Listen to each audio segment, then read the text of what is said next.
When this crisis over the Hamas atrocities began and President Biden jumped immediately on it in the heartfelt way he did, I thought it was a brilliant diplomatic performance. The combination of first establishing himself in the hearts of the Israeli people who are so traumatized as their friend, and combining that with subsequently very shortly, beginning to push to get the Israelis to think in more constructive terms than simply getting vengeance. I thought that was a brilliant performance, beyond anything I could think of from an American president that I'd seen in my, whatever it is now, almost 70 years of observing American diplomacy. But it hasn't worked out well for Biden. It's hurt him politically. It's hurt him internationally, but especially it's hurt him in dividing a big segment of the Democratic base against him. And the reason for that failure is that he was dealing with a government that was not going to respond to whatever he did in the way that I think he envisioned and that he perhaps might rightly have imagined would be possible. I'm imagining that had this crisis occurred a year and a half before, when there was a non-Netanyahu government in Israel, it might have worked out very differently.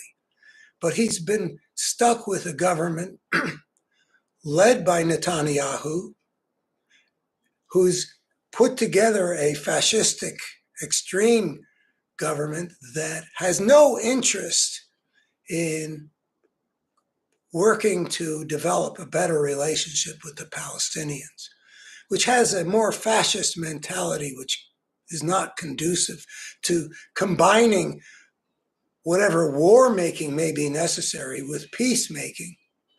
So it was an unfortunate thing. I wonder if Netanyahu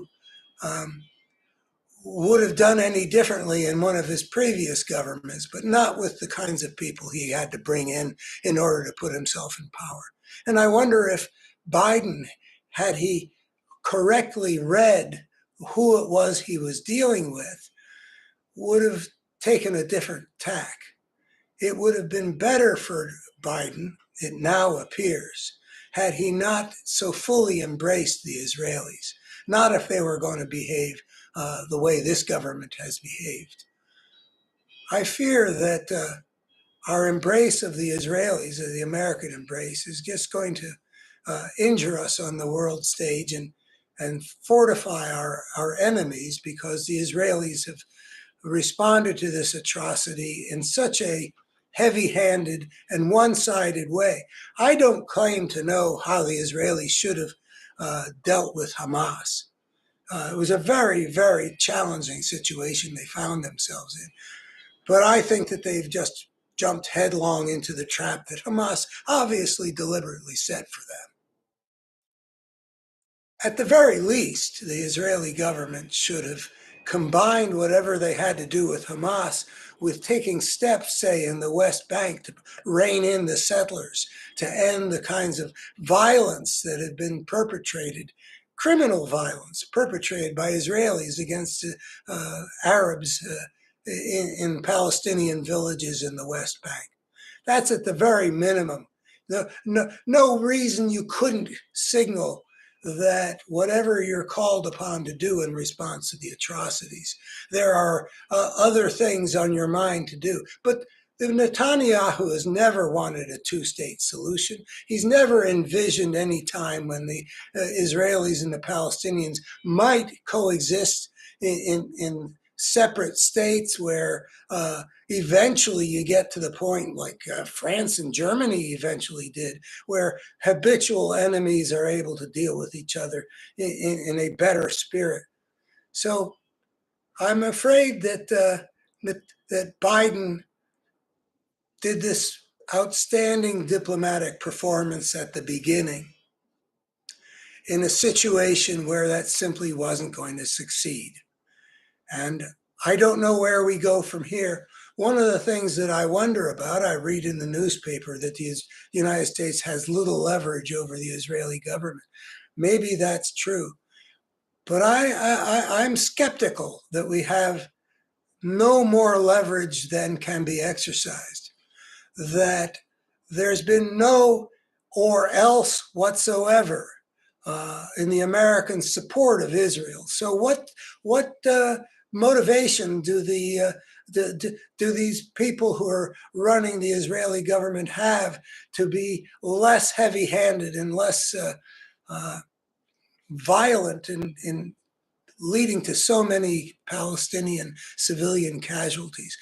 I just think that Biden is a nice guy.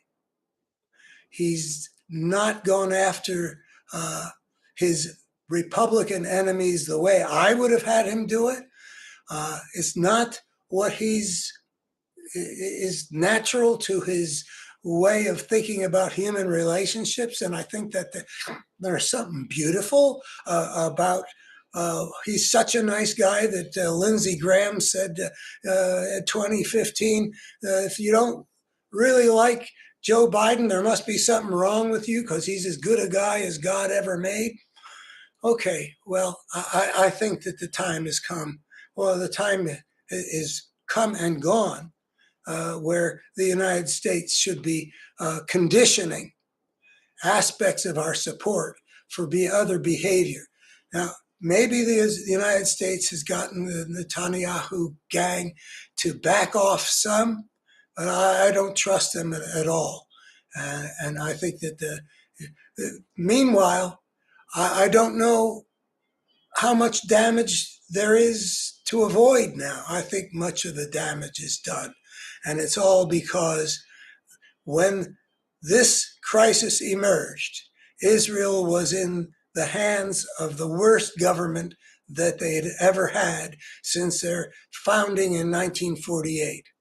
Bad luck and a hand that was played perhaps with too much optimism on the part of the Biden administration at some cost to the United States. Those are my thoughts. Thank you.